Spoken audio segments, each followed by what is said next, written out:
Bonjour à tous, bienvenue sur Xamcast, le podcast qui parle de Neuchâtel Xamax fait par des fans pour des fans.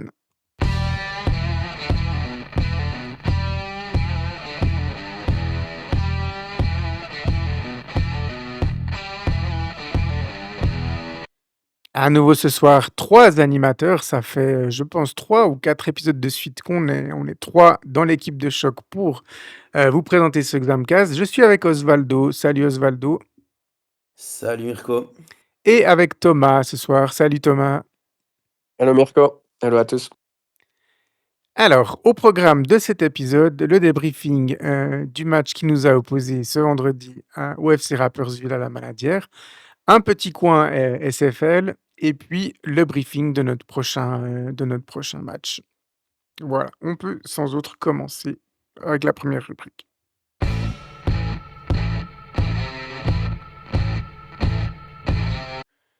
C'était la 11e journée de Challenge League qui s'est étalée sur ce week-end entre le 24 et le 26 octobre. Et pour nous, c'était comme souvent le vendredi que ce match a eu lieu, 24 octobre, avec la réception du néo-promu Rapperswil Jona. Donc, messieurs, lors du briefing du match la semaine passée avec Osvaldo et Varham, on avait presque rendu obligatoire une victoire pour confirmer la bonne trend finalement de Neuchâtel Xamax ces dernières semaines. Donc on a été entendu et Neuchâtel Xamax s'est imposé sur le score de 2-1. Mais vous nous connaissez, à Xamcast, on a souvent, très souvent, des choses à dire, donc on va vous débriefer tout ça. Mais on va d'abord commencer par, comme d'habitude, les réactions de nos auditeurs. Alors, on a Béatrice qui nous dit belle première mi-temps, deuxième mi-temps compliquée. Julien qui nous dit en route pour la passe de 3 cette fois, attendu depuis fort longtemps. Thomas qui nous dit fait le job mais sans plus. Grégoire M qui nous dit un Xamax aux deux visages, bonne première, moins bon au deuxième. Jérôme qui nous dit deuxième période pas impressionnante, très défensive mais efficace, plus 3 points. Et Grégoire J qui nous dit l'équipe enchaîne les points, c'est ça qui compte. Alors messieurs, ben, on a un peu, finalement la même impression que nos auditeurs qui étaient présents ou qui ont vu ce match. Les 3 points, l'essentiel est acquis, mais dans la performance, tout n'a pas été parfait sur ce match, Osvaldo.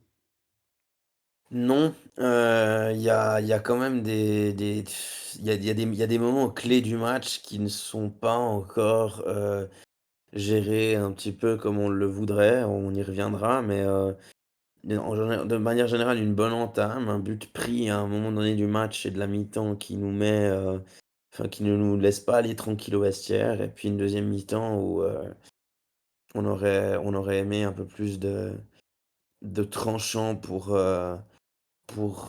tuer le match plus tôt et se rassurer aussi, du point de vue de la maîtrise. Toi aussi, hein, Thomas, par moments, tu as bien goûté à ce match et puis d'autres moments, c'était un peu plus pénible. Ouais, clairement. Il y a eu, ouais, on a alterné le bon et le moins bon. On s'est créé des belles occasions. Le 1-0 est très beau. Après, on en a d'autres, mais ce que je regrette le plus après un match comme ça, c'est le manque d'efficacité, quoi. C'est dans un match comme ça, quand tu as autant d'occasions de but sur 90 minutes, tu dois réussir à plier le match bien avant et puis pas devoir avoir peur jusqu'à la 93e d'en prendre un et de se faire égaliser. Après, ben, il faut retenir aussi l'essentiel, c'est les 3 points. Est-ce que la saison passée, ce même match, on le gagnait? Je suis pas sûr. C'était vraiment le mood où on en aurait pris un à la 89e, puis on gagnait pas ce match. Donc là, maintenant, on voit qu'on a quand même pris un peu en maturité, je trouve dans l'équipe. Donc voilà, l'essentiel est là et on retiendra surtout les 3 points. Ouais, on reviendra là-dessus après plus tard dans le débriefing, Thomas, sur ce point-là, effectivement. Alors, il fallait pas arriver en retard, à la Maladière, ce vendredi puisque dès la troisième minute, Neuchâtel Xamax ouvre le score avec un très beau, travail consécutif. Tout d'abord, de Noah Streit sur le côté droite avec à la finition, l'inévitable Shelkim Demassai pour le 1-0, Osvaldo. Ce but, honnêtement, il est beau dans sa préparation et dans sa conclusion. Oui, oui, oui et puis c'est, comme on l'a dit tout à l'heure, c'est d'ouvrir le score dans une temporalité pareille. C'est ce qu'on n'a pas suffisamment réussi à faire la saison passée face à des adversaires de ce calibre et c'est ce qui, honnêtement, contribue à mettre le match sur d'excellents rails. Donc c'est clair que quand on peut compter sur la qualité d'un buteur comme celui qu'on a actuellement, ça change beaucoup de choses pour autant qu'il soit servi et là, pour le coup, il est magnifiquement servi et après bon, sa qualité à la conclusion n'est plus à prouver. Ouais, moi j'ai vraiment été, surpris là par, le geste de Streit. Honnêtement, Thomas, au moment où il reçoit le ballon et il s'avance, je pense que dans sa position, allez, 9 joueurs sur 10, ils vont continuer à déborder sur l'aile, mais lui, il voit des Masai bien les marquer et il fait le geste juste. Elle était pas facile cette passe, Thomas, hein? Ouais, ouais, c'est ce que je voulais rajouter, suite à ce que, Osvaldo a dit, mais c'est clair que, le centre de Streit est juste magnifique. C'est vrai que je pense beaucoup, serait allé jusqu'au fond et puis faire un centre après plus loin, mais là, je pense qu'il a vu qu'il y avait de l'espace vraiment entre le gardien et le défenseur central et elle est mis, vraiment à la perfection parce que un peu plus au fond, ben, le gardien pouvait l'avoir, un peu moins en retrait et puis finalement le défenseur l'avait et puis ouais, elle est juste magnifique, quoi, donc le geste, vraiment, enfin le mérite en vient vraiment tout autant à Streit qu'à Demachai sur ce but-là. On a même vu le gardien aussi, qui a hésité à sortir, hein, parce qu'il est monté un peu, mais il a tout de suite vu qu'elle était beaucoup trop loin de lui pour l'avoir. Donc ouais, non, clairement, c'est un magnifique geste de Streit. Et puis, une finition d'un buteur en confiance, ça se voit parce que dans cette position-là, sur le mauvais pied, il y a des attaquants qui auraient dévissé leur frappe, qui n'auraient pas cadré la frappe. Mais Demassai, lui, il ne rate pas cette action. Il frappe de manière sûre et c'est 1-0 à ce moment-là. On peut pas dire que c'est mérité parce que le match est tellement peu avancé à ce stade-là, mais on remarque, voilà, que Samax frappe sur sa première action. Et puis, ben, Xamax va rester, l'équipe dominante, hein, dans cette première mi-temps. On va noter une frappe de Streit, à la 13e minute qui est contrée, une énorme action, une frappe de Ben Seguir qui sent, l'intervention, d'un défenseur, Thomas, elle finit au fond celle-là, hein, à la 17e.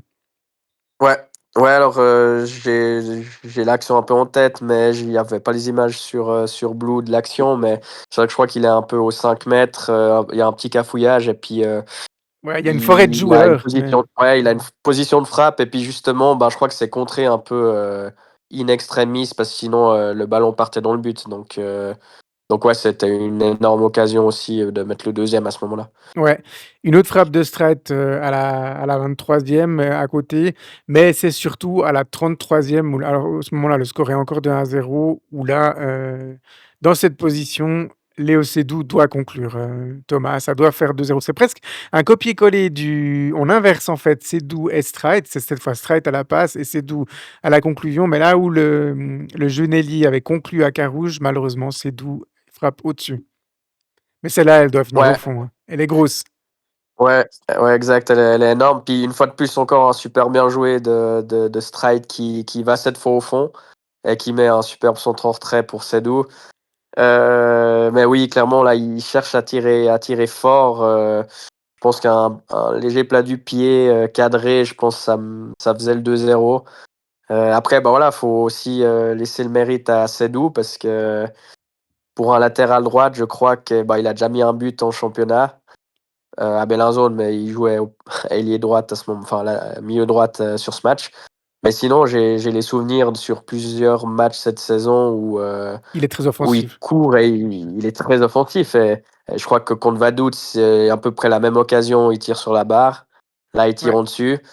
On leur dira après, mais il a aussi une grosse occasion au deuxième sur ce match-là. Donc voilà, c'est vrai qu'il fait beaucoup d'efforts. Maintenant, c'est vrai que s'il arrive à travailler un peu ces finitions-là aux entraînements, il pourrait être vraiment très très intéressant d'un point de vue offensif. Effectivement et puis, bon, bah, voilà, à force de rater des actions, on s'est dit: «Oh là là, est-ce que Xamax passe pas à côté de la coche?»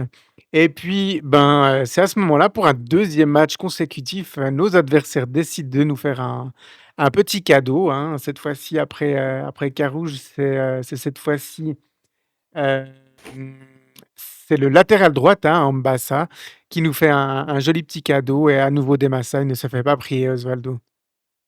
Non, non, il sent le coup, il pique dans l'axe et puis il va conclure ça d'une frappe sèche. Moi, je suis quand même ravi d'avoir cette saison un attaquant alors il était déjà là la saison passée, hein, mais d'en avoir un depuis quelque temps qui sait, véritablement profiter à 100 de ce genre d'offrande. Parce qu'on sait qu'en Challenge League, avec le niveau de certaines équipes, tu vas pas en avoir 50 par saison comme ça, notamment contre les équipes plus huppées. Mais il y a quelques-unes de ces occasions qui te parviennent grâce à ce type de cadeau-là. Et tu dois pouvoir les transformer en buts. Et ça n'a pas toujours été le cas dans les saisons précédentes. Donc ça, c'est vraiment une magnifique démonstration de ce qu'est l'anticipation. Et puis de savoir profiter froidement de ce genre de cadeau. Totalement, Thomas, ben, OK, le défenseur fait une mauvaise passe, mais il fait une mauvaise passe parce que Demassa, il sent le coup et il vient, il fait la course, le pressing, qu'il faut. S'il est 5 mètres plus loin et qu'il ne bouge pas, la passe, elle est pas mauvaise, elle arrive, sur le latéral gauche de Rapperswil. Ça se transforme en mauvaise passe parce qu'il a le sens de l'anticipation et finalement à Carouge, c'était un peu la même chose, hein. S'il est pas au bon endroit, la passe, elle est pas mauvaise donc on a beaucoup salué les capacités de Demassai à la finition, mais voilà, que dire de ces capacités-là? Il fait, on va dire, du pressing intelligent, Demassai, hein. Ouais, ouais, totalement. Bah, après, c'est ce que lui demande aussi, je pense, Breza, hein. Clairement, on sait qu'il le coach aime bien presser haut les équipes et il demande beaucoup. Si on regarde précisément de match sur un match, c'est énormément de courses pour venir gêner les relances et venir gêner les défenseurs adverses. Et sur ces 2 derniers matchs, à chaque fois, il est passé vraiment dans la vraie bonne position pour essayer d'intercepter ces passes-là. Donc le mérite, on vient clairement à lui. Et là aussi, il récupère le ballon, mais il doit quand même faire une course de 25-30 mètres pour aller la mettre au fond. Donc le mérite, on vient aussi et à la finition et au sens du placement et de pressing du joueur. Ouais. Ouais Il est vraiment complet. Ouais. et l'intelligence de jeu parce que je sais pas si vous avez fait attention, mais en fait, au moment où, donc il contre le ballon, ensuite il entame sa course et au moment où il voit que le défenseur va arriver au contact, il hésite à frapper, mais il voit qu'il a quand même Mhm. un petit temps d'avance et il continue sa course, histoire d'être vraiment en bonne position. Il sait aussi que, le défenseur peut pas intervenir parce que s'il le fauche, c'est carton rouge et à ce moment-là, c'est compliqué pour, Rapperswil de jouer à 10, une mi-temps et encore 10 minutes. Donc, là, le défenseur fait, à mon avis, logiquement le choix de pas le retenir parce que, ben, voilà, son gardien peut encore faire l'arrêt. Bon, tout au plus, on peut dire qu'Omerovic est un tout petit peu trop sur sa gauche. Il laisse beaucoup d'espace sur son côté droite, mais voilà. En même temps, il faut bien boucher l'angle aussi. Mais, voilà, mais ensuite Demassal, il lève bien la tête, il voit le placement, le tir est sec. Voilà, 2-0, il y a rien à dire. C'est un geste, de grande classe de buteur Donc à ce moment-là, l'avantage de Xamax est totalement mérité parce que même si, Rapperswil a eu plus souvent le ballon, on les a beaucoup laissé, le ballon et eux, ils avaient aussi cette volonté de repartir vraiment proprement depuis leur base arrière. Mais à ce moment-là du match, aucune occasion pour Rapperswil, déjà plusieurs, hein, on les a mentionnés pour Xamax, donc le score de 2-0 est totalement, mérité à ce moment-là et surtout conforme à ce qu'on voit sur la pelouse. Et puis, pratiquement tout de suite après le but, c'est la 40e, une grosse alerte, une première grosse alerte sur le but de Meragic où, voilà, une action qui se développe sur le côté gauche de Rapperswil où là, on avait évoqué les capacités offensives de Léo Seydoux. Par contre, défensivement, surtout en première mi-temps, il y a beaucoup d'actions qui sont passées, enfin, il y a beaucoup de phases de jeu qui sont passées de son côté à lui. Ça a pas toujours amené du danger, mais là, en l'occurrence, ça en a amené. Et puis c'est Ritter qui se retrouve, sur la gauche, et puis là, Omeragic fait un très bon arrêt, un arrêt de vraiment, presque de handballeur, hein, j'ai envie de dire, Osvaldo sur cette action. Oui, oui, Il avait rien eu à faire Omeragic, mais là, il a eu quelque chose à faire et il répond présent. oui, ouais, bah, il démontre aussi sa qualité dans ces matchs-là où finalement, il a moins à faire que ce qu'il a pu, que le travail qu'il a eu à fournir d'habitude et il réussit à rester concentré donc de ce point de vue-là, ce sera aussi, enfin, il se maintient aussi en forme par ce genre d'arrêt décisif. Il se maintient dans le coup pour des matchs qui seront à l'avenir plus compliqués. Ouais, on a beaucoup évoqué ces derniers temps le jeu au pied d'Edin Omeragic, hein, Thomas, mais par contre dans les 1 contre 1, il fait le job, hein. Très souvent, il sort gagnant dans des phases comme ça. Ouais. Ouais, bah, je vais profiter justement de parler un peu de Meragic vu que tu m'en parles, mais c'est vrai que bah, sur cette action-là, en tout cas, l'arrêt est sublime. Puis je pense que ça le met clairement en confiance. Et on a clairement un gardien qui joue à la confiance et ça se voit. Moi, ce qui m'a frappé clairement sur le match de vendredi, c'est vrai que si on regarde ces derniers matchs où je l'ai trouvé très fébrile dans bah, le jeu au pied, comme tu l'as cité, mais aussi dans le jeu aérien. J'ai trouvé que dès l'entrée, enfin, les premières minutes du match, c'était un tout autre gardien. J'ai trouvé que toutes ses relances étaient plutôt propres. Il a fait quelques sorties aériennes qu'il a réussi à bloquer. Et puis il a fait cet arrêt-là qui est décisif. Euh, et si on prend l'exemple du match contre Carouge, je le trouvais extrêmement fébrile sur les dégagements, le jeu au pied, le jeu aérien. Ouais, et puis j'ai vraiment l'impression que le fait de ne pas avoir pris de but à Carouge l'a vraiment mis en confiance pour ce match contre Happy et j'ai eu l'impression d'avoir un autre gardien dans nos buts sur ce match-là. Je sais pas si c'est vos impressions aussi, mais Oui, oui, j'ai eu cette moi, j'ai impression-là, cette effectivement. impression-là. Il y a eu quelques petites relances encore, pas parfaites en première mi-temps, mais globalement, c'était beaucoup mieux.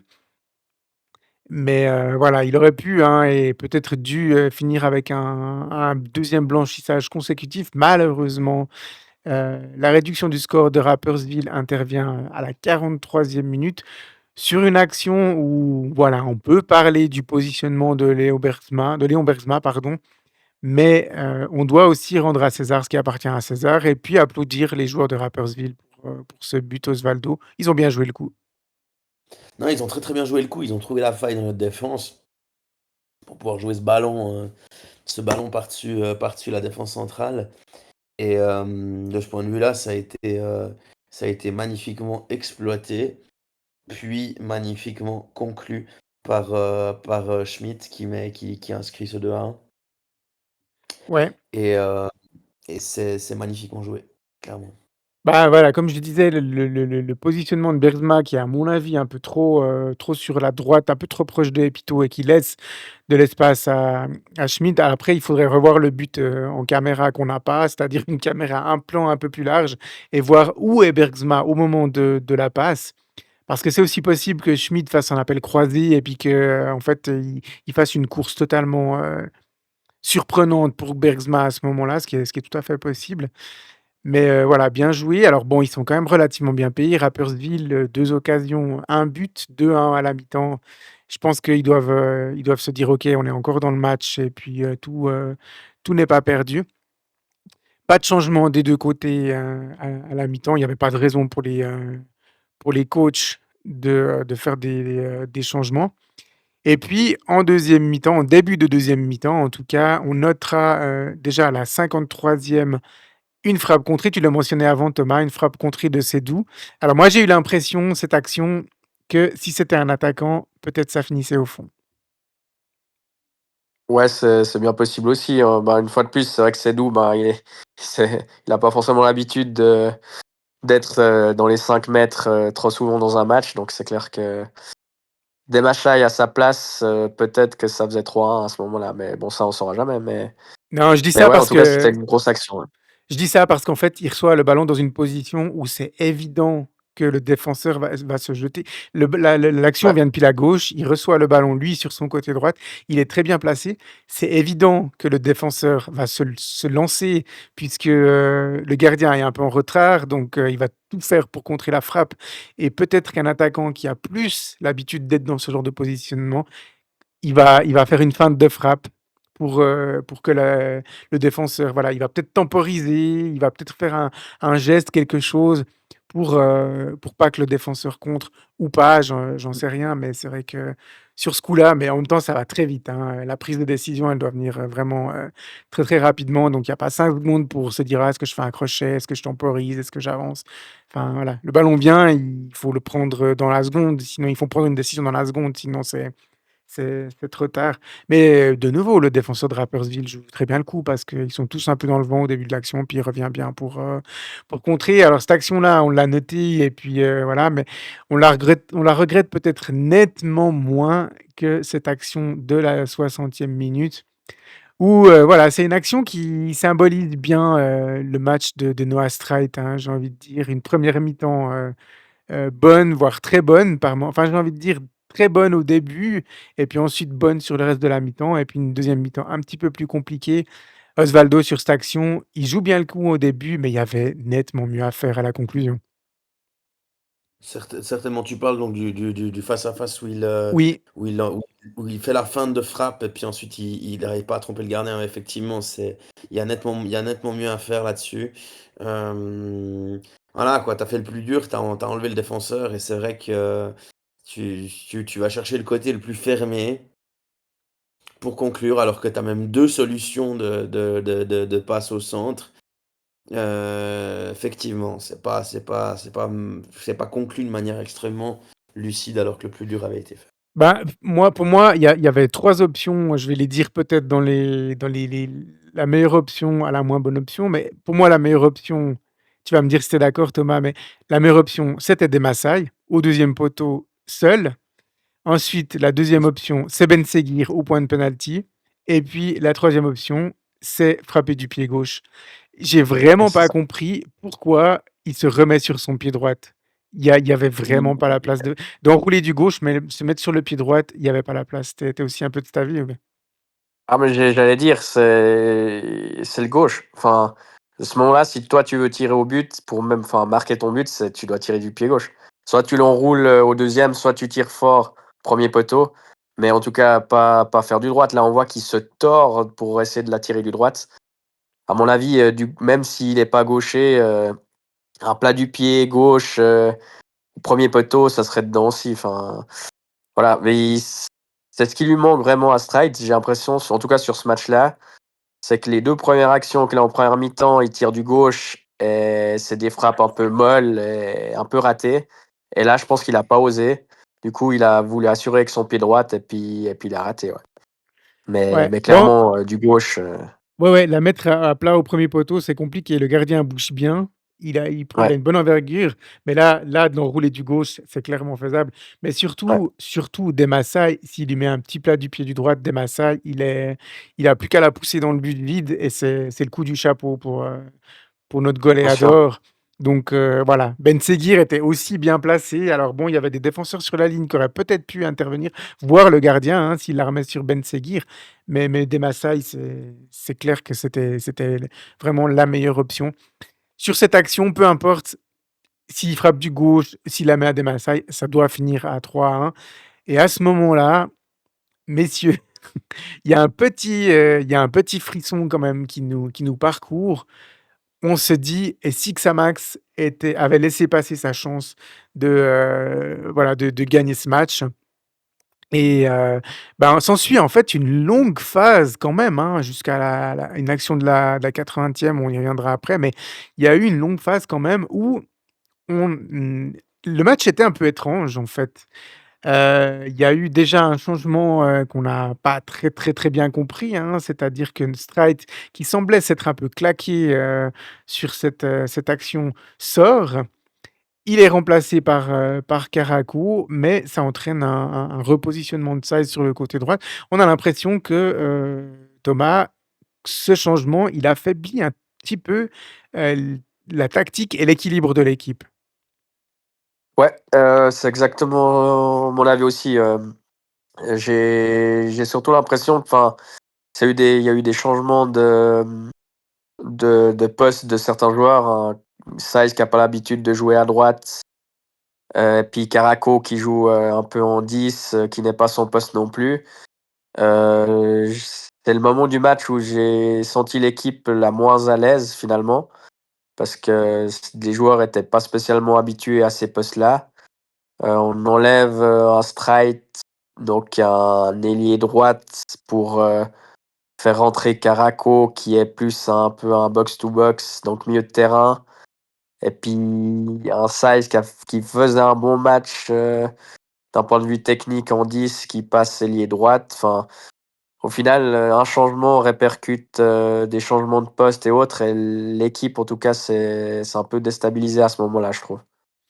Ouais et du coup, s'ensuit cette longue phase finalement où, bah, voilà, Rapperswil monopolise le ballon. Ils ont beaucoup de peine à se montrer dangereux et où Xamax, n'arrive pas ou ne veut pas, c'est très difficile à savoir vraiment ce qui s'est passé, mais en tout cas, le résultat est là. Les éventuelles situations de contre-attaque, Osvaldo, elles sont très, très mal exploitées. Très Il y a mal. rien Parce finalement, hein. que Il y a 20 non, il y a minutes rien. où il y a rien de la part de Xamax, où on aurait pu s'attendre à ce que Rapperswil pousse, pousse, pousse pour revenir et que Xamax ait les actions en contre. Mais là, c'est même pas un problème de finition, c'est qu'il y a 0 action. Il y a 20 minutes où on se crée quasi rien. Ouais, ouais, c'est clair, mais c'est un peu, ce qu'on disait un peu en off aussi, c'est que tu y vas sans trop y aller et puis finalement, tu ne profites pas des réelles possibilités que tu as au départ de l'action quand tu vois les situations de surnombre qu'on a eues notamment. Tu as l'occasion, si tu y vas vraiment à fond, mais de manière intelligente, tu as vraiment l'occasion de fermer le sac dans cette deuxième mi-temps. Déjà que tu as eu le temps de le faire en première, tu as eu de quoi le faire en première, mais là encore plus en deuxième. Et puis, on vient toujours un petit peu sur ce point de la gestion des matchs où, contre ce contre des adversaires, pardon, de ce niveau, tu dois pouvoir profiter de ces espaces-là. Et de nouveau, contre des adversaires de calibre supérieur, ce sont des manques, qui peuvent te coûter très, très cher. Ouais, mais Ça passe contre Rapperswil, mais ça passe pas contre toutes les équipes du championnat. moi, ce que je regrette vraiment, c'est que là, on n'avait même pas la volonté, j'ai l'impression d'aller mener une action jusqu'à son terme. Jusqu'à la 60e, tu le disais en introduction, Thomas, on regrette le manque de finition de l'équipe et c'est vrai, il y a eu beaucoup d'actions qui aurait peut-être dû finir au fond à ce moment-là. Si Xamax mène de 3, marque 3 ou 4 buts à la 60e, c'est pas illogique. Mais là, derrière, il y a rien, il y a rien. J'ai l'impression que chaque fois qu'on récupérait un ballon qu'on pouvait contrer, le joueur qui partait en contre, il ralentissait sa course, il attendait du soutien, et du coup, la défense de Rapperswil se plaçait et puis, bah, voilà, c'est plus une contre-attaque et du coup, on repartait vers l'arrière. Alors après, il y a eu une phase où, bah, on va quand même déjà mentionner cette action de la 80e, hein, où là, c'est plus le manque de chance, Thomas, finalement, avec cette tête de Saïs sur la latte, que, le manque de finition. Parce que c'est le centre de Sédou était magnifique et la finition de Saïs était aussi, bien jouée. Ouais, tout est super bien joué de Saïs aussi, notamment, qui est au départ de l'action. C'est lui qui fait la passe pour Sedou, et il va se mettre dans les 16 mètres pour mettre la tête. C'est une superbe action entre le centre et le coup de tête qui était vraiment magnifique. Encore une fois, un Sedou au centre, donc il a vraiment fait un gros match d'un point de vue offensif aussi, Sedou. Ouais, c'est une fois de plus, ouais, enfin, sur cette action-là, c'est vraiment la chance qui est pas avec nous, alors que les autres occasions, c'était plus, le dernier geste qui a pêché. Ouais, puis pour avoir de la malchance jusqu'au bout sur cette action, ben, le ballon revient sur Koné et puis sa tête, touche le défenseur de Rapperswil pour repartir dans une autre direction.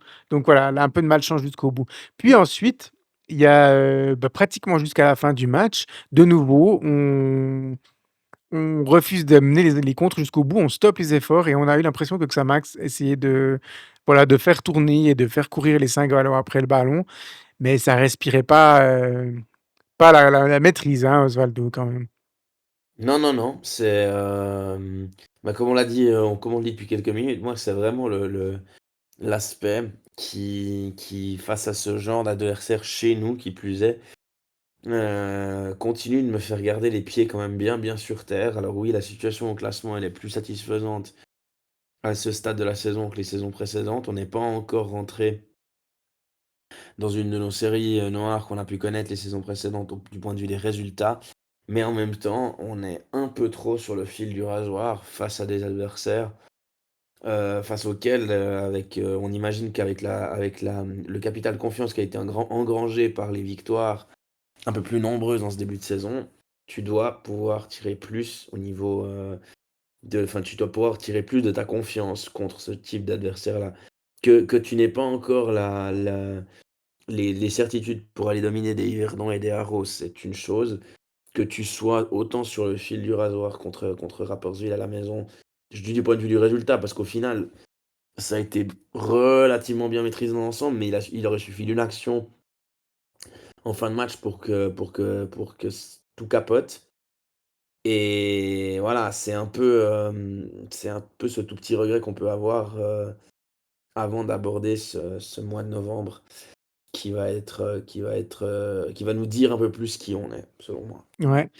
Je vais reprendre ce que tu disais, Thomas, en début d'épisode, en me disant, ce match-là, on ne le gagnait pas, voire on le perdait, l'année passée. En l'occurrence, on l'a gagné. Qu'est-ce qui, pour toi, a fait la différence entre le Xamax de la saison dernière et le Xamax de cette saison, pour l'instant, dans le contexte de ces matchs un peu tendus?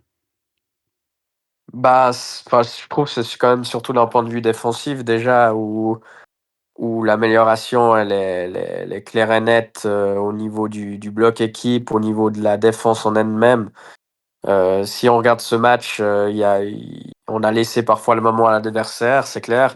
Alors pour certains, bah, voilà, c'est peut-être enfin, c'était pas forcément toujours maîtrisé. Moi, je trouve franchement, Rapperswil m'a pas fait vraiment peur même quand on leur a laissé le ballon. Mais, c'est surtout, ben, voilà, parce qu'on a un bloc qui est beaucoup plus stable et qui est beaucoup plus, enfin, comment dire? Plus sérieux et meilleur que l'année passée, tout simplement. Quand je vois Ben Seguir, les efforts qu'il fait pour revenir en défense, l'année passée, ils étaient pas aussi importants que ce qu'il fait cette année. Streit aussi, il a été il était pas mal en vue offensivement, mais il faut pas oublier tout ce qu'il a fait pour revenir aider Sedou. Quand Sedou, lui, il était plutôt offensif. Donc ouais, j'ai l'impression que c'est vraiment l'équipe ensemble qui travaille ensemble. Donc quand il faut défendre, ben il y a pas lui ou lui qui peut se permettre de rester devant et de pas défendre. C'est vraiment tout le monde qui vient aider le bloc, tout le monde qui vient aider l'équipe. Et c'est surtout ça pour moi qui fait qu'on arrive à gagner ces matchs. La saison dernière, le nombre de matchs ou d'égalisation qu'on a eu entre la 80 et la 90e minute, c'était énorme. Mais là, par contre, on a confiance en l'équipe, j'ai l'impression. Chacun se bat pour l'autre. Et même quand l'adversaire a le ballon, je trouve qu'on a une maîtrise qui est pas si mal, finalement. Donc pour moi, c'est mon avis sur le fait de pourquoi on arrive à gagner ce genre de match cette année et pas l'année passée. Ouais, on a un bloc défensif qui est effectivement beaucoup mieux positionner, tu l'as dit, le fait d'attaquer et de défendre en groupe. Et puis, je pense qu'on n'entre pas non plus dans ces phases de jeu où, quelque part, on donne confiance à l'adversaire en lui permettant de se créer des occasions, en lui permettant, voilà, de petit à petit prendre confiance et de pousser, pousser, pousser de plus en plus. L'équipe est beaucoup plus posée et plus stable. Finalement, là, Rapperswil, ils ont eu 3 tirs cadrés sur tout le match, les dont 2 la 40e et la 43e. C'est l'action de Ritter et puis, le but de Schmid. Sinon, ils ont cadré un tir sur tout le reste du match. Puis en plus, c'était un tir assez mou, je crois, en 2e période. Donc ils ont pas pu être dangereux et quand on donne pas la confiance à l'adversaire, ben, l'adversaire, il est pas de plus en plus dangereux, il croit pas forcément en ses capacités. Alors là, ils ont tourné, tourné Rapperswil, mais sans vraiment se créer quelque chose et du coup, on limite aussi le risque, de jouer sous la pression, sous la panique, comme on l'a beaucoup fait l'année passée, même quand on menait des fois au score, où on se faisait rejoindre, ou on panique et c'est évidemment sous la panique qu'on fait le plus d'erreurs, que ce soit lié au placement ou tout simplement des erreurs de relance et ça, on voit beaucoup moins, cette année. On a gommé en grande partie cet aspect-là de notre jeu, ce qui fait que, voilà, quand on mène au score, on arrive généralement à tenir le score jusqu'au bout. Tu voulais réagir, Osvaldo? Pas forcément, non, je suis, Ah, il m'a je semblé que quand je suis intervenu, tu voulais dire. Mais non, voilà, donc je il se pose une grande question finalement là-dessus. Finalement, ce match, pour vous, Xamax, l'a bien géré ou l'a pas bien géré? C'est une vraie question, Osvaldo. bien géré jusqu'à un certain point. Je pense que c'est le seul élément, on a voulu certainement plus, le but de la sécurité définitive que contre Carouge, où j'ai pas l'impression qu'on est très, très offensif en deuxième période. Maintenant, pour moi, si je dis jusqu'à un certain point, c'est qu'on l'a voulu sans le vouloir pour moi. C'est que si vraiment on veut aller tuer ce score en deuxième mi-temps, on arrive à mettre ce troisième but et puis l'affaire elle est close, au plus tard à la 70e. Le regret que j'ai, c'est justement c'est un manque de lucidité dans la zone décisive, dans le moment où on doit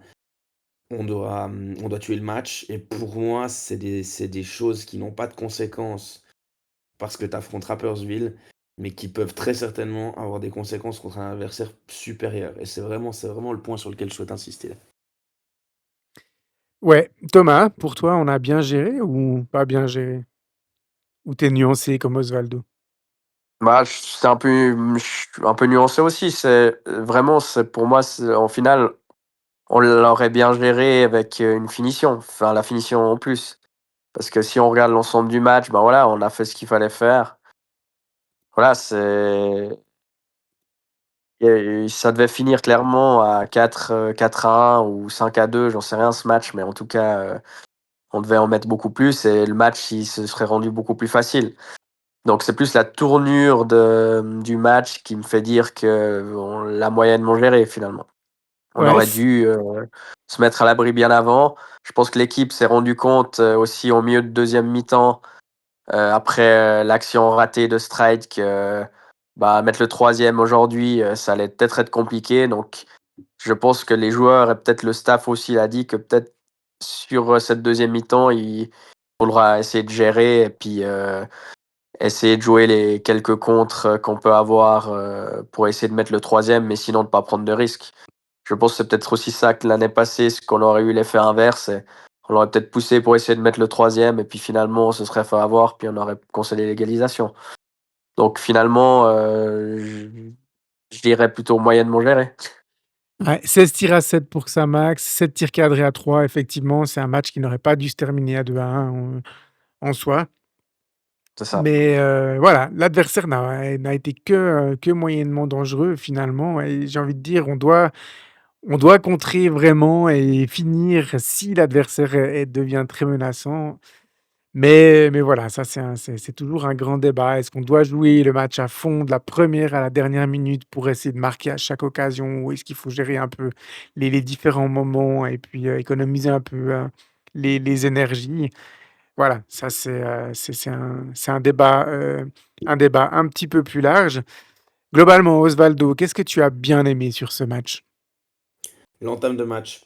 Parce que c'est finalement grâce à ces entames de match-là que ça nous permet de rapidement mener au score et de dissiper assez rapidement les premiers doutes. Finalement, dans la situation dans laquelle on est, surtout dans la situation qu'on a vécue ces dernières saisons, on sait que on avait l'habitude déjà à cette période de l'année de rentrer dans le fameux Xamax Time, qui pour l'instant ne voit pas le jour. Et il ne voit pas le jour parce que finalement il y a dans la plupart de ces matchs où on est supérieur et où on a la pression de, entre guillemets, du favori, et ben on réussit assez vite des entames de match pour moi qui sont convaincantes et qui sont dans le sens du jeu. Et tant qu'on aura ce genre d'entame de match-là, ces adversaires, on les battra.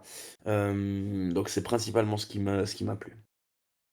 OK, Et puis ce qui m'a moins bien plu, j'en ai encore quand même largement parlé, donc je vais pas me répéter. OK.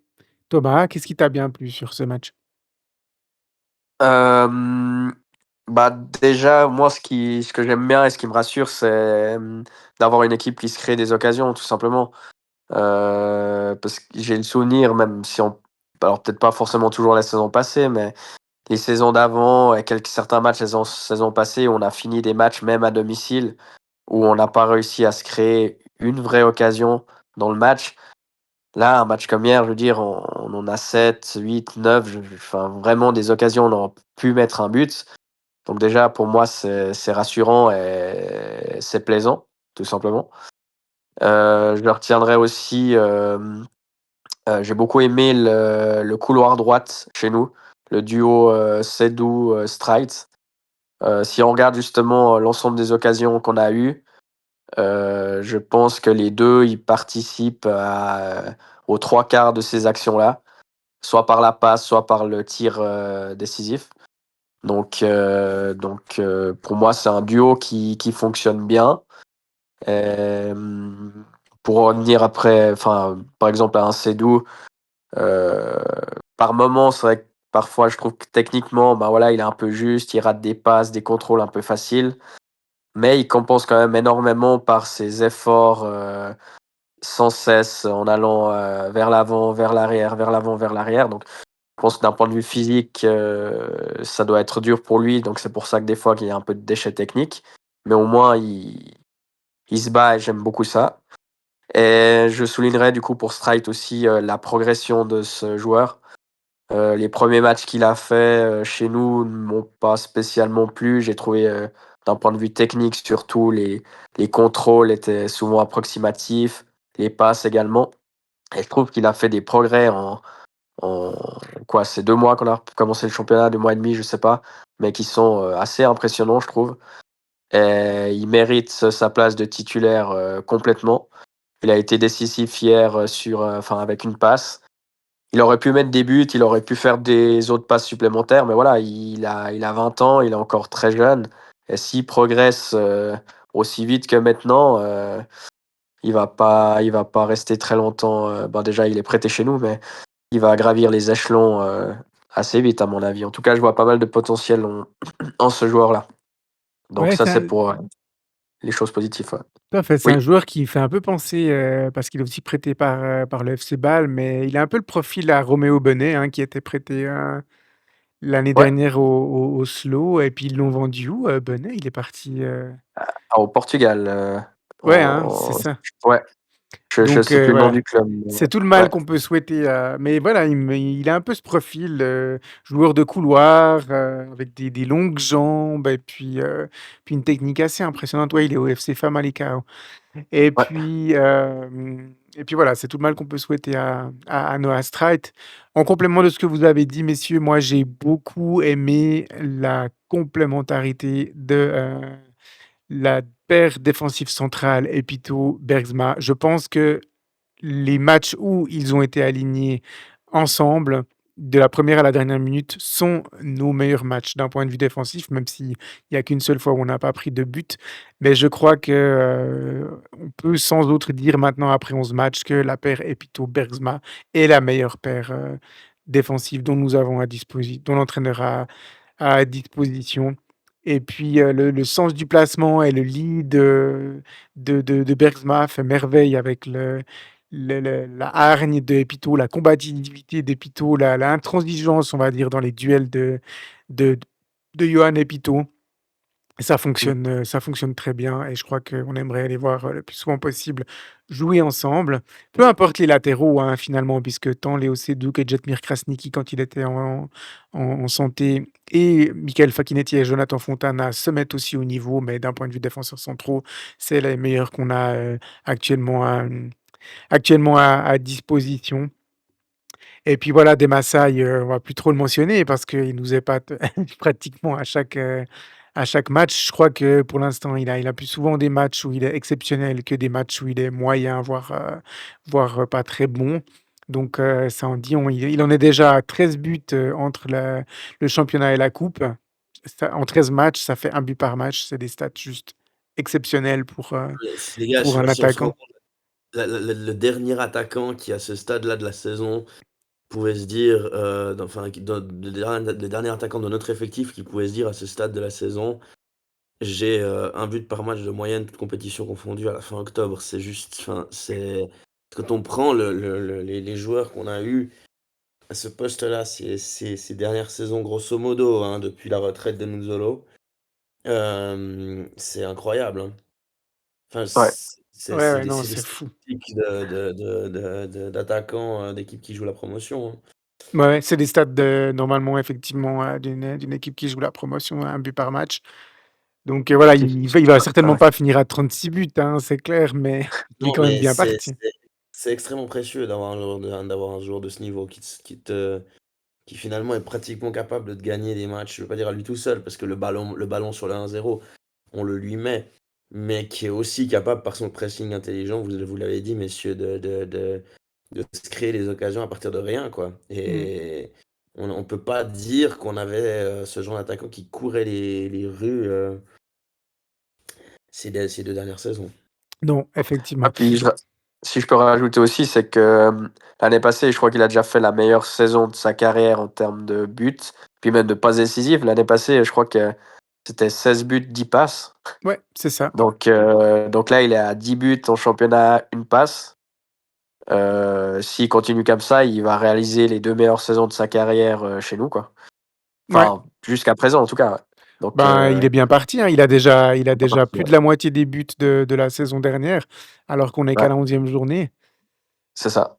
Donc ouais, c'est vraiment très, très impressionnant et puis toutes ces actions, tu l'as dit Thomas, elles ont été, amenées souvent par, Léo Seydoux et Noah Strait sur le côté droite, mais quand c'était pas eux à la baguette, on a eu un magnifique tandem, hein, entre, Fabio Saiz et Salim Benseghir, 2 artistes, j'ai envie de dire et par moments, surtout en première mi-temps, qu'est-ce que ça combinait bien dans les 40 derniers mètres pour mettre l'attaquant dans une bonne position.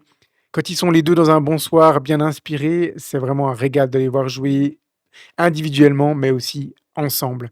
Ils Mmh. commencent à se trouver très bien, hein, dans les zones, Fabio et Salim. Ouais.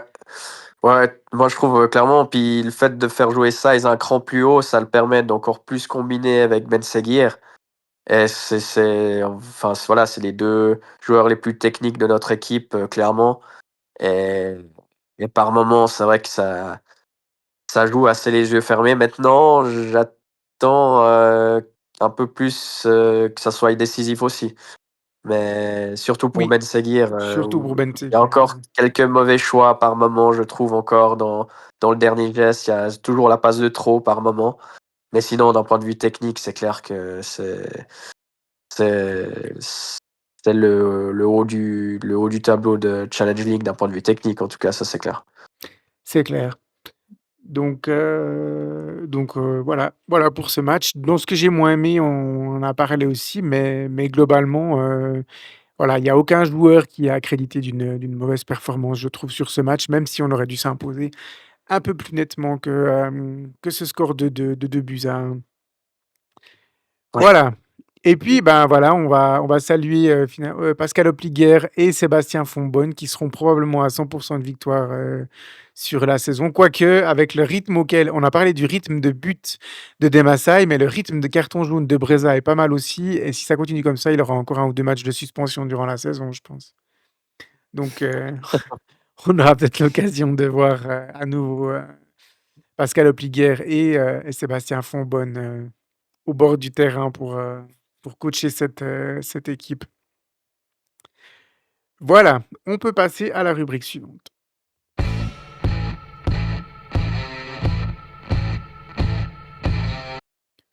La rubrique suivante, comme je l'ai dit, c'est le coin SFL. Alors, on va commencer par un petit sujet lié à la Challenge League d'abord, dans un premier temps. Mais vous allez le voir, comme pour la Challenge League et la Super League, on va s'intéresser cette fois-ci plutôt au bas du tableau. Alors, on évoque souvent dans les colonnes de Xamcast le manque d'ambition dont fait preuve Neuchâtel Xamax sportivement, avec voilà, souvent voilà, des ambitions un peu troubles, on va dire, un peu obscures pour la saison, des objectifs un peu troubles et obscurs. Mais alors, il y a une équipe qui a vraiment pas manqué du tout d'ambition à l'entame de la saison, et elle nous vient du Tessin, c'est l'AC Bellinzone.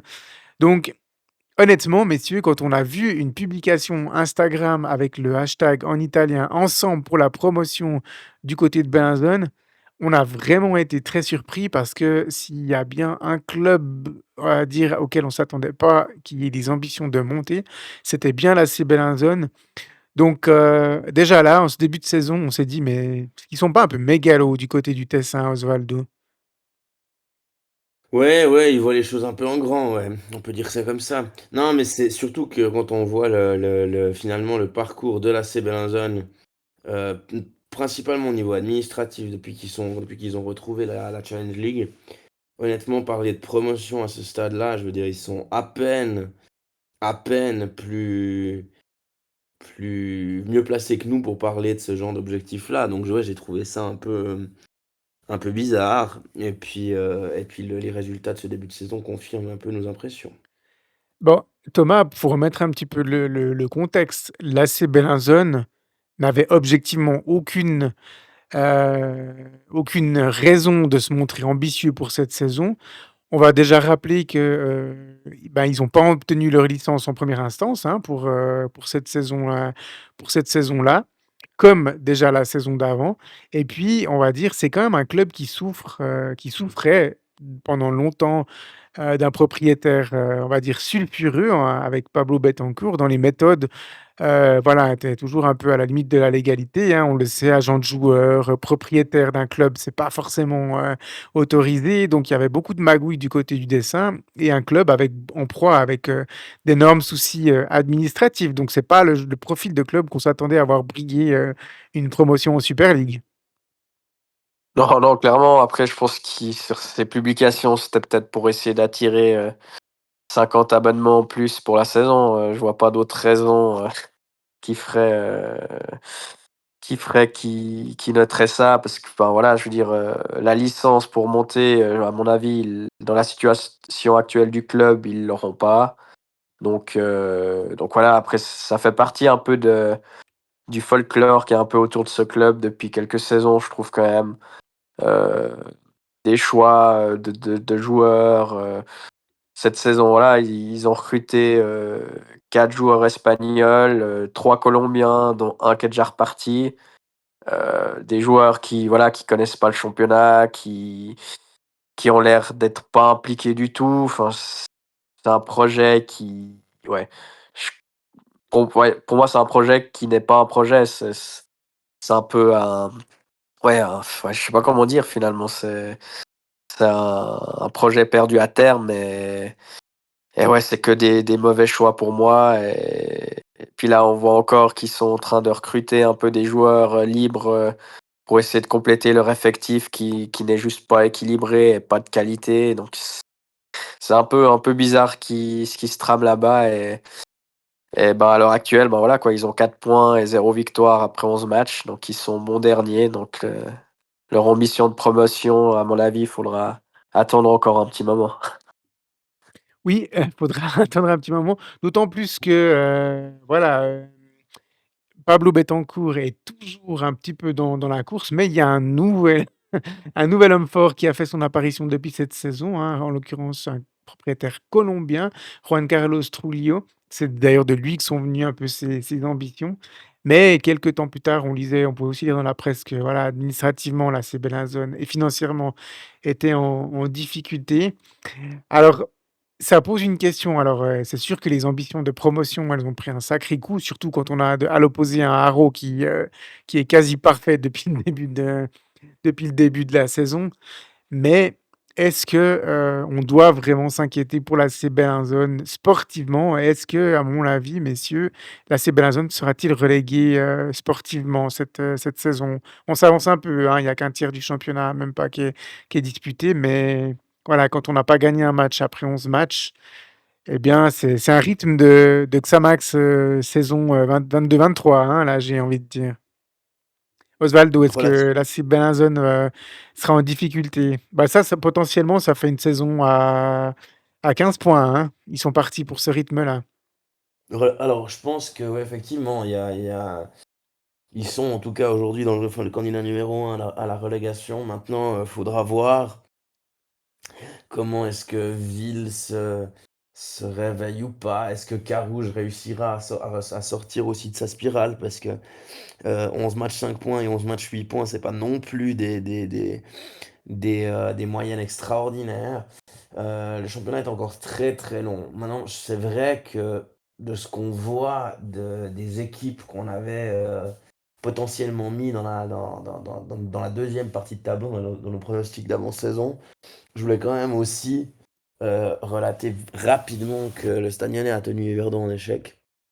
Et que ça, c'est une équipe qu'on voyait effectivement en grande difficulté. On les avait appelés le FC prêt au début de saison.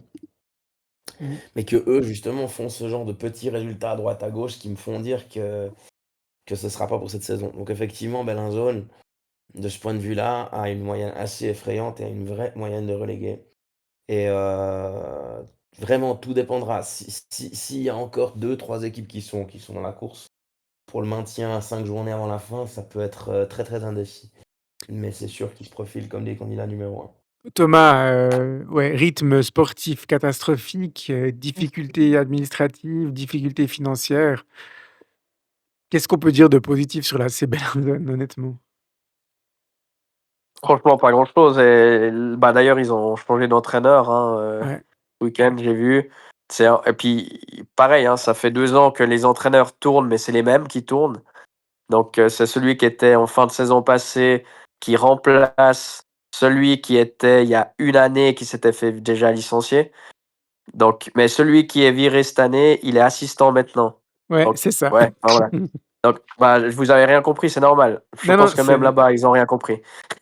Donc voilà, c'est au bout d'un moment, le positif, enfin franchement, j'ai de la peine à sortir quelque chose, quoi. Et dans les stats, bah, voilà, quoi, c'est 5 buts, 26 encaissés après 11 matchs, 0 victoire. Ouais, 5 buts enfin, marqués, 5 buts 5 marqués, buts, ouais, ouais. c'est Et j'ai quand même l'impression qu'une équipe comme Ville et Carouge, ils vont faire des points à domicile. Voilà, ils sont peut-être dans des spirales qui sont pas positives, mais je trouve que sur le papier en tout cas et sur ce que j'ai pu un peu voir sur le terrain, c'est quand même supérieur à Bellinzone et pour moi, Bellinzone là, à l'heure actuelle, c'est un niveau au-dessous. Après, on sait jamais ce qui peut se passer à la trêve et puis, ils peuvent faire quelques transferts et puis qui peuvent un peu aider le club, mais dans la situation actuelle, franchement, je vois pas qu'est-ce qu'ils pourraient faire qui ne serait pas dernier. ouais, une petite, petit chiffre pour dire ça, mais actuellement, Demassai a marqué 2 fois plus de buts que l'AC Bellinzone. Voilà. C'est je crois que ça résume bien finalement la situation dans lequel, les Tessinois sont et voilà, il leur faudra vraiment beaucoup de caractère pour s'en sortir et même s'ils s'en sortent sur le terrain, la situation, administrative et financière reste vraiment préoccupante donc voilà, c'est pas sûr que l'AC Bellinzone évoluera encore en Challenge League la saison prochaine. la queue de classement, de Super League, ben, elle nous concernait entre guillemets un peu indirectement puisque, voilà, Uli Forte, notre ancien entraîneur, a été après avoir assuré un sauvetage miraculeux, hein, la saison dernière, Winterthur était très largement dernier du classement au moment où il prend les rênes de l'équipe et ils s'en sont finalement sortis dans le relegation group, mais sans passer par les barrages. Ils ont terminé 8e du championnat.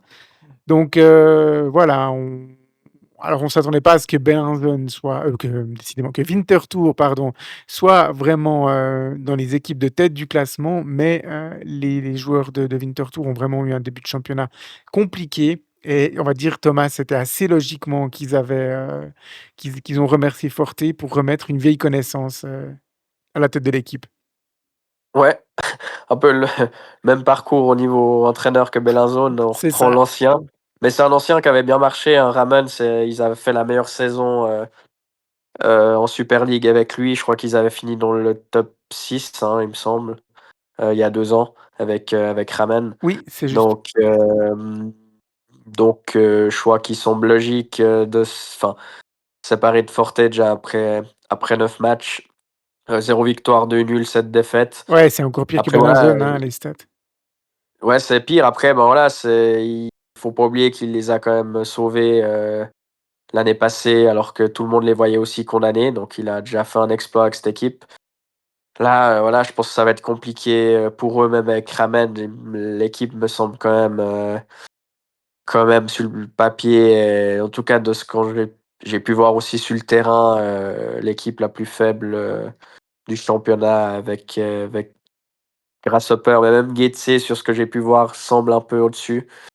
Donc à voir s'il arrivera à donner une impulsion supplémentaire, à cette équipe-là qui semble très mal embarquée, en tout cas, dans ce championnat.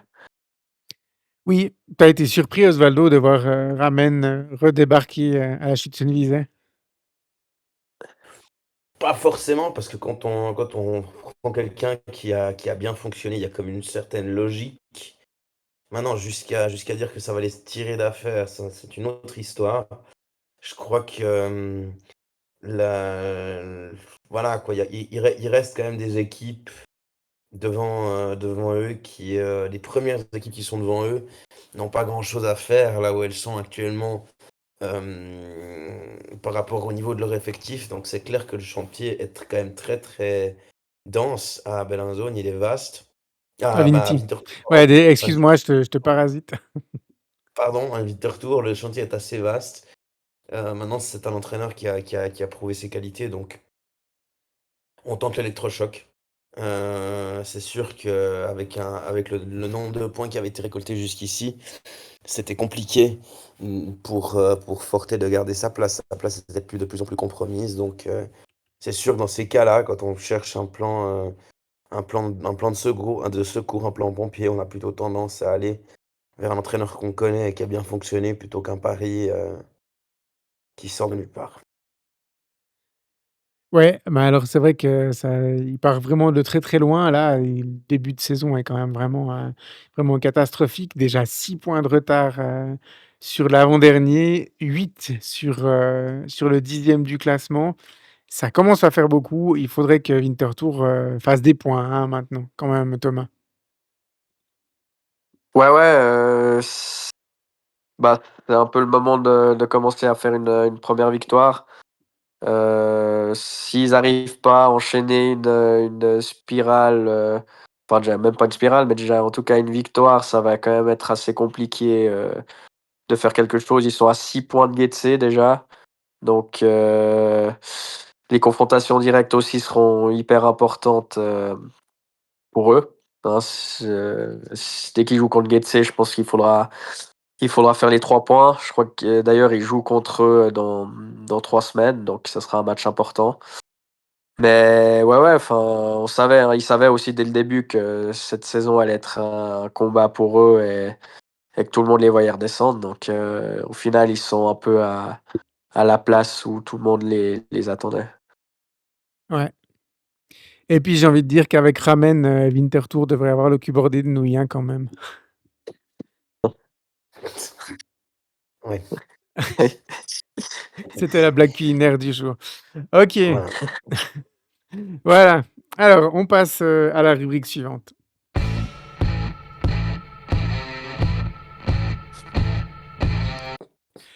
La rubrique suivante, c'est évidemment, le briefing de notre prochain match. Alors, tu l'évoquais avant, Osvaldo, la question de savoir quand est-ce qu'allait se réveiller le FC Ville. Alors, on espère que ce ne sera pas pour la prochaine journée puisque nous en irons du côté de Ville affronter l'équipe locale. Bon, on a déjà suffisamment parlé de ce déplacement en soi de Ville. Mais j'ai envie de dire qu'on va répéter peut-être un peu les mêmes propos qu'on avait eu avant le match à Carouge, à savoir un bon test pour savoir si Xamax a franchi un palier dans cette saison, messieurs. Tout à fait. C'est le début d'un mois qui sera pour moi dans la globalité un bon test pour savoir si ce fameux cap a été franchi. Et ça commence par ce dimanche à 14 h, fin dimanche prochain à 14 h à Ville. Ouais, un match qui va nous en dire beaucoup, je pense, sur notre potentiel, notre réel niveau, ce qu'on peut espérer cette saison. Parce que voilà quoi. Ensuite, comme on l'a dit, il y a un tour de force qui commence, avec les adversaires, suivants qui nous arrivent, enfin qui arrivent contre nous, qui sont sur notre calendrier. Donc très important de répondre présent. Thomas, là, pour ce match, il faut faire fi de l'histoire des dernières saisons et puis on doit prouver que sur le papier et sur le terrain, c'était en tout cas le cas lors de la première confrontation. On est supérieur au FC Ville. Et voilà, ce match, on doit montrer une attitude conquérante et revenir avec les 3 points, quoi. Mais clairement, c'est ça, c'est qu'il faut pas. Je pense que les joueurs, ils doivent pas se dire avant d'aller là-bas que voilà, on n'a plus gagné depuis je sais plus combien de saisons à Ville. Et voilà, il faut regarder la réalité du championnat. Ils sont 9e, ils ont 5 points, ils ont la deuxième pire défense, la deuxième pire attaque. Donc au final, ils sont à l'heure actuelle à leur place qui semble juste.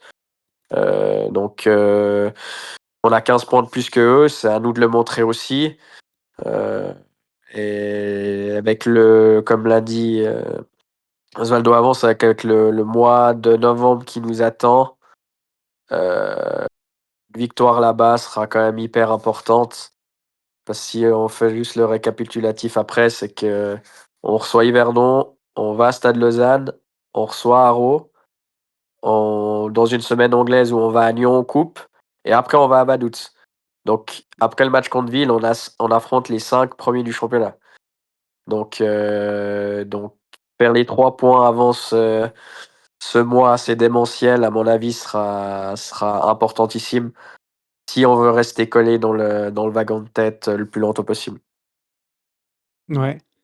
Non, mais actuellement, Ville, ils sont à, si j'ai bien compté, heu, 6 défaites sur les 7 derniers matchs et le seul point qu'ils ont fait, c'était un vieux 0-0 tout pourri contre Bellinzone chez eux à Exactement, domicile.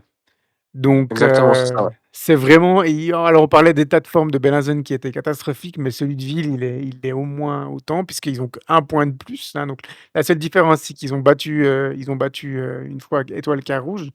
Sinon 2 nuls et 8 défaites. Ils ont plus perdu que Bellinzone en fait, Ville, 8 défaites en 11 matchs quand même. Donc, voilà, heu, ce serait une sacrée contre-performance de repartir avec une défaite, une demi contre-performance avec un match nul. L'équipe a prouvé à Carouge qu'elle était capable de gagner aussi ce genre de match et on s'attend à ce que, voilà, on assoie aussi notre supériorité territoriale sur une équipe comme Ville. Honnêtement, alors ils nous avaient beaucoup facilité la tâche au match, aller avec ce double jaune qui avait donné un carton rouge en fin de première mi-temps. Mais, on n'avait vraiment, vraiment pas été impressionné par le jeu des Cingales, hein, Osvaldo, c'est le moins qu'on puisse dire. Du tout, du tout. Non, mais voilà, pour moi, c'est la dernière confrontation, enfin, c'est pas seulement pour moi, mais c'est la dernière confrontation contre un adversaire moins fort que nous à l'heure actuelle. avant d'enchaîner, comme l'a dit Thomas, une série de matchs contre des adversaires qui sont classés plus haut que nous au classement. Donc, vraiment à prendre ça comme occasion supplémentaire de consolider notre place, de faire un match plein, ce serait cool et heu et de pouvoir, aborder au mieux, ces 4, enfin ce dernier mois ensuite de mois et demi de compétition avant la trêve, hivernale, en sachant que voilà quoi, au début du mois de décembre, on a aussi un intéressant rendez-vous du côté de Nyon pour rendre notre printemps, relativement sympathique. Pour essayer Mmh. de le rendre sympathique, Oui, enfin effectivement. vraiment une occasion d'avoir quelque chose de sympa à jouer encore au printemps. Mais on l'a vu, hein, aller à Nyon jouer le Stade Lyonnais, le FC Zurich l'a appris à ses dépens, Yverdon l'a appris à ses dépens aussi, ce week-end. C'est pas simple, hein, c'est pas Non, simple. non, non, C'est une non, c'est équipe pas qui simple. prend confiance petit à petit, mais on viendra sur ce match, en temps voulu. En attendant, on se concentre sur ce déplacement. Une fois n'est pas coutume, ce sera un dimanche après-midi, mais on vous proposera quand même d'enregistrer, l'épisode de Xamcast, dimanche soir comme d'habitude. Il y a eu parfois des déplacements où on reportait au lundi, mais là, ça ne sera pas le cas. Donc voilà, je ne sais pas si, Osvaldo, tu vas faire ce déplacement ou pas? Je vais le faire, oui. Alors, Oui, bon courage à toi. Tu seras peut-être pas merci. présent dimanche prochain, du coup, Très à voir. certainement pas, oui. Mais mais voilà, toi, Thomas, ce sera à la télé ou pas du tout ce match? Ou bien À la télé, je pense, ouais, ouais. ouais. Je vais suivre, mais je vais pas aller, je vais aller au dernier match à Ville, mais pas celui-là. C'est un déplacement qui est quand même, c'est un peu moins compliqué que Vaduz, mais c'est quand même pas la porte à côté non plus, donc alors le dimanche après-midi, c'est plus agréable que le vendredi soir, mais ça reste quand même un long déplacement, même si le stade là-bas est Après plutôt joli, hein, il faut pas se cacher. la Oh, grosse c'est différence un joli déplacement à faire, ouais. Ouais, la C'est grosse assez différence, c'est sympa. quand même que tu as un accès relativement direct en train par rapport à Vaduz, Mmh. qui oui, change comme ça. C'est une autre, ça a une autre, un autre niveau de commodité par rapport à Vaduz, quoi. Mais c'est pour moi, c'est la grosse différence que j'y vois quand même, oui, oui, au-delà de la bah, distance. bien évidemment. Voilà, on va passer à la conclusion de l'épisode.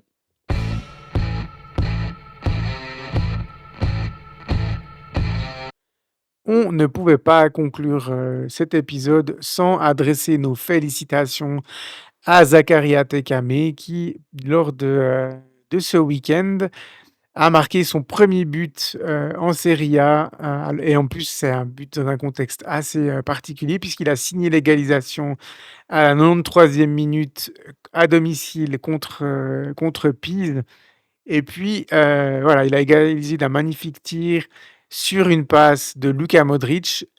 Honnêtement, messieurs, si on nous avait dit, allez, il y a 1 an et demi quand Zakaria Tekame ou même il y a 2 ans, quand il commençait à bien performer, chez nous, que dans 2 ans, il marquerait à San Siro pour l'AC Milan sur passe de Luka Modric, on ne l'aurait pas cru, je pense.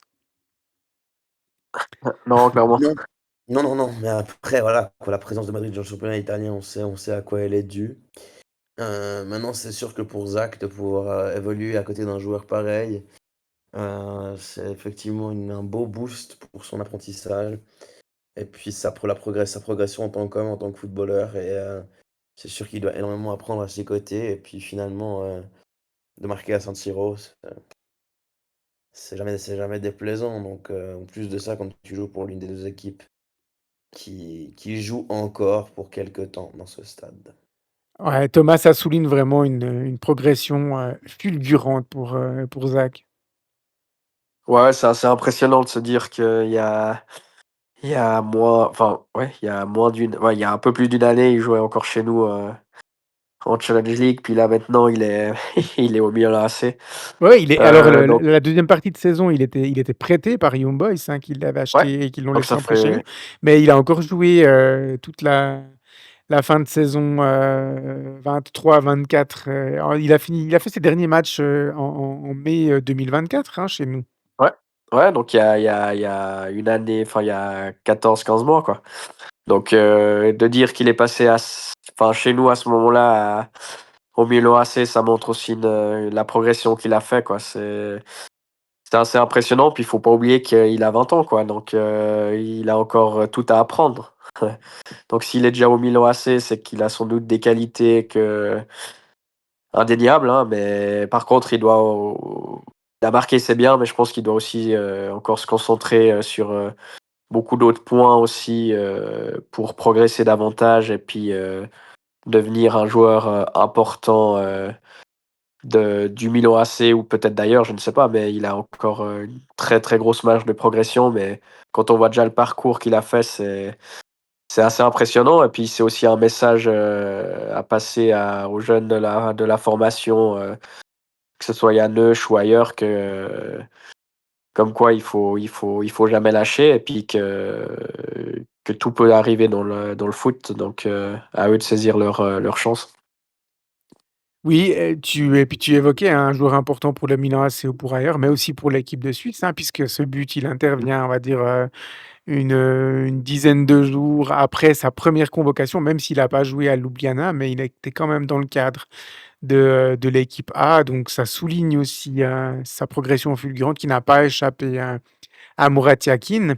Alors, la qualification de l'équipe de Suisse n'est pas encore, acquise, loin de là. Il y aura encore du job à faire au mois de novembre. Mais aux côtés de l'indéboulonnable, Sylvain Widmer qui semble tenir la corde quand il est en forme, il y a de la place, hein, sur ce côté droite de la défense, helvétique et je Ouais. pense qu'Atekame avec, tout son abattage offensif est un profil qui doit énormément plaire à Murat Yakin. Et on salive déjà à l'idée d'avoir une association Atekame Vargas ou Atekame Ndoye sur le côté droite. Là, il y a de quoi faire saliver, hein, quand même. Ouais, ouais, clairement. Puis en plus, Isaac Schmidt est toujours blessé, donc ça laisse une place sur le côté droite pour le mois de novembre. Donc s'il continue à être aligné quelques matchs ou qu'il fait quelques entrées avec Milan, à mon avis, et si Schmidt est toujours blessé, il a des chances d'être dans le groupe de novembre. Il y a aussi un autre jeune, hein, qui est en train de percer aussi en Serie A, c'est Brighi, qui est à Ouais. Parme, un jeune qui était formé à Lucerne. Donc là aussi, ça semble être aussi un peu l'avenir. Donc les deux, enfin lui, Birchgi, il a joué plus régulièrement encore à Parme, donc je pense qu'il est aussi dans la course. Donc ouais, non, il y a des chances de pouvoir le voir quand même avec la Nati assez rapidement à Tekame. Surtout que Widmer a aussi 34 ans, donc Ouais, ouais, la alors porte lui est c'est pour grande la coupe du ouverte, monde l'année prochaine, mais c'est aussi pour le futur, hein. la Probablement que suite. Widmer, Ouais. si la Suisse se qualifie, ce sera probablement son dernier grand tournoi. Après, à 36 ans, à un poste qui est quand même très exigeant, est-ce qu'il aura encore le coffre pour, ou est-ce qu'il lui-même aura encore la volonté de briguer une place de titulaire dans cette équipe? À voir, mais en tout cas, voilà, on est vraiment très, très content pour Zach et on espère que, voilà, il va continuer, voilà, à avoir des bonnes prestations et surtout à prendre du plaisir parce que je pense que, voilà, pour lui, ça doit être incroyable à 20 ans de marquer à San Siro comme ça. Donc, voilà. On souhaite que sa progression continue encore et encore et puis que, voilà, Dieu sait, où sont ses limites actuellement, à lui, on n'en sait pas trop, mais voilà, on est vraiment très, très, très, très heureux et puis on est surtout très heureux que cette progression, elle a commencé chez nous, en fait. Parce que, vraiment, au début, quand il est arrivé, il a fait son premier match, personne ne savait qui il était, puis tout le monde l'avait trouvé très impressionnant et puis ensuite, il avait joué, mais il avait marqué un petit peu le pas et ensuite la saison d'après, il est propulsé, titulaire sur le côté droite et il a été, un des meilleurs joueurs, si ce n'est le meilleur joueur sur toute la saison puisque Surdé était parti, à l'intersaison à ce moment-là. Donc, vraiment et puis en plus Zach, on le connaît, c'est vraiment un gars, hyper sympa. Donc voilà, on se réjouit vraiment pour lui. Comme d'habitude, merci à tous pour votre écoute et merci à vous mes collègues animateurs et puis, à la semaine prochaine. Bye bye. Bye bye. Bye bye.